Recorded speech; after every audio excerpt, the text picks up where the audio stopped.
उत्तम प्रदेश बन गया है। क्यों बन गया? क्योंकि यहाँ पे संविधान का राज है, कानून का राज है। आज अगर आप, योगी जी इतना ही कहते हैं, आप किसी बहन बेटी से छेड़छाड़ करोगे तो आपको अगले चौराहे पे यमराज जी मिलेंगे, बुलडोजर मिलेंगे। तो इतना ही फर्क है। अगर योगी जी कहते हैं हम कानून का राज लाने में सफल हुए हैं, तो देश की और सरकारें क्यों नहीं ला रही? वो जो लोग देख रहा है कि अगर योगी जी जैसे हमारा चीफ मिनिस्टर हो जाए तो हमारा भी उद्धार हो जाएगा। इस अगर ममता आई तो ये बंगाल बांग्लादेश बन जाएगा। इसलिए हिंदुत्व और बांग्लादेश की सवाल है। इस बार ममता को वहाँ से जाना तय है। आज जबकि ममता जी खुद करती हैं और फिर कहती हैं वोट चोरी हो रहा है। अरे भाई, मैं आपसे पूछना चाहता हूँ, देश की जनता पूछ रही है आपसे, क्यों उन आईपैक में था क्या ऐसा जो आप खुद, जो देश की एजेंसियां ईडी सीबीआई कार्रवाई करती हैं भ्रष्टाचारी नेताओं पे, तो काम आप उनसे छीना झपटी करती हैं। तो 24 में खेला हो चुका है एक बार, षड्यंत्र के थ्रू देश की जनता को बेवकूफ़ बनाया है इन राजनेताओं ने, विपक्षियों ने, जो संविधान की कॉपी खाली पन्ने दिखा दिखा के डराया धमकाया कि भाजपा आएगी तो संविधान बदल देगी, ख़त्म कर देगी, ये वो। आज देखो, मैं आपसे पूछना चाहता हूँ, बंगाल में आपका जो अभी वर्तमान संविधान है वो लागू है क्या? बंगाल में तो नहीं है संविधान लागू अभी। क्यों? वहाँ पे तो कानून का राज है ही नहीं, एकदम जंगल राज है। और आज देख लो, देश का यूपी उत्सव प्रदेश है, उत्तम प्रदेश बन गया है। क्यों बन गया? क्योंकि यहाँ पे संविधान का राज है, कानून का राज है। आज अगर आप, योगी जी इतना ही कहते हैं, आप किसी बहन बेटी से छेड़छाड़ करोगे तो आपको अगले चौराहे पे यमराज जी मिलेंगे, बुलडोजर मिलेंगे। तो इतना ही फर्क है। अगर योगी जी कहते हैं हम कानून का राज लाने में सफल हुए हैं, तो देश की और सरकारें क्यों नहीं ला रही? वो जो 30-32 सीटें मिल गया था, 37 सीटें मिल गया था, उसके पीछे एक ही कारण था कि आज बोलते हैं कि हरा देंगे वो 8,500 खटाखट मिलेगा। और वो 8,500 खटाखट मिला नहीं। अगले दिन लखनऊ में लगे लाइन में, जो 8,000 मिलेंगे और थप्पड़ पड़ी। तो समझ में आ गया। तो अभी तो जो उपचुनाव हुए उसमें 11 में 9 सीटें कैसे योगी जी जीत गए, जनता से वो देख लिया। अब जनता यूपी के एक तरफ से यूपी की देख नहीं रहा है, पूरे देश के लोग देख रहा है कि अगर योगी जी जैसे हमारा चीफ मिनिस्टर हो जाए तो हमारा भी उद्धार हो जाएगा। इसलिए कुछ भी होने वाला नहीं है। 2022 में पुनः योगी जी आएंगे। कुछ कोई भी कुछ कर ले, कुछ नहीं होने वाला है। अब बंगाल की बात करते हैं। बंगाल में भी चुनाव होने वाला है, क्या लग रहा है, ममता रहेगी या जाने वाली? क्योंकि अमित शाह लगातार रैली कर रहे हैं और बोल रहे हैं कि इस बार टीएमसी को उखाड़ फेंकेंगे। इस बार ममता के जाने का एक ही कारण है कि ये हिंदुस्तान है।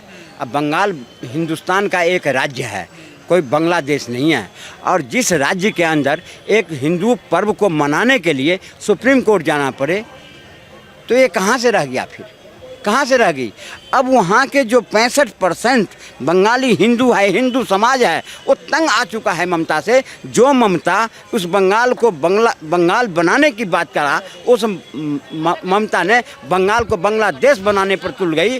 वहाँ किस तरह से बोल रहे वोट चोरी हो रहा है, कई लोगों को सबूत के तौर पर लेके घूम रही थी, दिल्ली भी आई थी, प्रदर्शन भी किया है, चुनाव आयोग से भी मिली। सुप्रीम कोर्ट ने जो कहा उनको, वो एक ही कहने आई थी यहाँ पर सुप्रीम कोर्ट को कि SIR बंद कीजिए। सुप्रीम कोर्ट ने 2 टूक जवाब दिया, SIR होगा।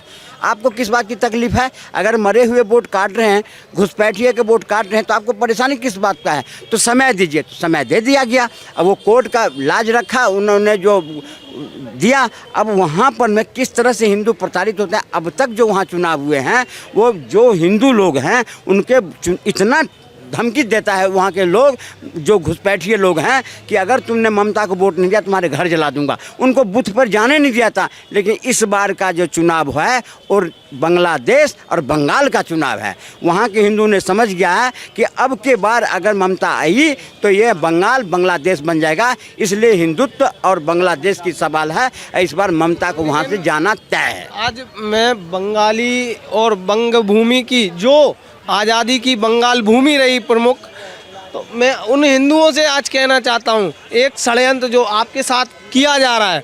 5 साल आपने सनातन को, साधु संत धर्माचार्यों को सताया, प्रताड़ित किया, सम्मान से खिलवाड़ किया। लेकिन 5 महीना अभी ममता जी देखो, एक मंदिर भी बना रही हैं।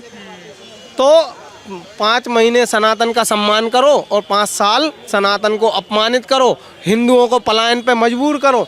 तो उन हिंदुओं से बोलना चाहता हूँ कि आज बंगाल जो आज़ादी की भूमि प्रमुख रही, तो समझना चाहिए कि आज बंगाल में क्या है, रूल ऑफ लॉ है ही नहीं है बंगाल में, ख़त्म है पूरी। अरे भाई साहब, बंगाल में टीएमसी रहेगी या नहीं रहेगी? टीएमसी जैसे जो हिंदू विरोधी जो राजनीति करते हैं ना, मेरे ख्याल से बंगाल में नहीं, देश भर में नहीं रहना चाहिए। अरे हिंदू विरोधी सबकी बात करते हैं वो लोग। नहीं नहीं, कहाँ सबकी बात करते हैं, कैसे सबकी बात करते हैं? जो ये कहते हैं कि अगर मोदी आएगा तो संविधान खारिज कर देगा, कैसे? उसी संविधान ने तो मोदी को मोदी बनाया है ना, हम और आपने तो नहीं बनाया संविधान के। उसमें जो है ममता कहती है कि मेरे राज्य में सब सेफ है, कहाँ से सेफ है भाई? महिलाएं सेफ नहीं है वहाँ पे। आप देखिए कुछ टाइम पहले जो खाली में जो दंगे हुए थे, उसका सांसद ही पकड़ा गया ना।